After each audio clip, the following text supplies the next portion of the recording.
20-year-old Barış is still struggling to come to terms with his loss a year ago. Olayın olduğu gün evdeydim. I was at home. I was also supposed to be at the rally, but something came up and I couldn't attend. I woke up in the morning and I heard the news. We rushed to the scene with my uncles and aunts. It was terrible. Bodies were lying on the street. I saw body parts. Police had sealed the area, but you could see everything. Then I saw my mum. She was on the ground all covered in blood. I can never forget that. I didn't expect her life to end like this. Among those people lying on the street was Mehtab's husband.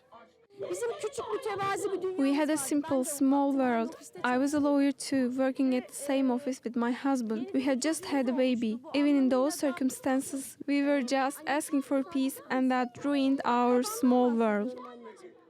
There are over 100 other stories, all from the same day. And then there's another picture. During the last 3 decades, terrorists have claimed over 35,000 lives in Turkey. The government says it is actively engaged in the fight against terrorism. But as the regional conflicts intensify, the government here is calling for greater international cooperation. Turkey says it is at the forefront in the fight against Daesh.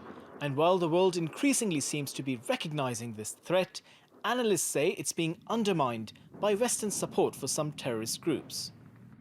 The PKK now for Turkey is not a national security issues only, within Turkey, within the borders of Turkey, but also a regional security problem, especially when we take into consideration the relationship between PYD, YPG, and PKK.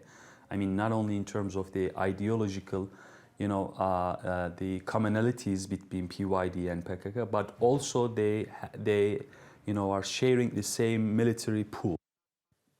Turkish security officials say that while their domestic counterterrorism operations continue, the problem extends beyond the border. President Recep Tayyip Erdogan has repeatedly called on the West to stop supporting PKK affiliates in Syria and Iraq. His concern, shared by many experts, is that without a unified international stance against all terror groups, the turmoil in the Middle East will worsen and could drag other nations into the chaos. Hasan Abdullah, TRT World, Ankara.